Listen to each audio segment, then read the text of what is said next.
हमारे बुजुर्गों ने कितना ठीक कहा है कि दुकान खोलना बड़ी बात नहीं, उसे चलाना बड़ी बात है।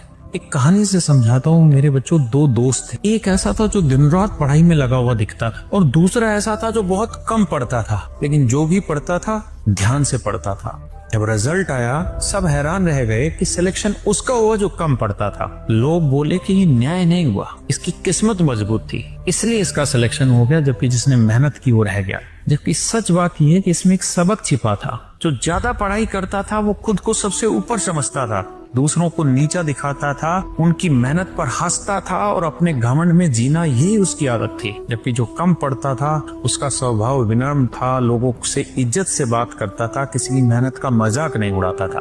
उसके कर्म साफ थे। शायद यही वजह थी कि किस्मत भी साफ राह बनाती चली गई। इस कहानी में हमें एक बहुत बड़ा सबक मिलता है कि जिंदगी में केवल पढ़ाई या मेहनत ही सफलता की गारंटी नहीं है। अगर मेहनत के साथ घमंड जुड़ जाए, ज्ञान के साथ दूसरों को नीचा दिखाने की आदत जुड़ जाए, तो मेहनत भी बेकार हो जाती है।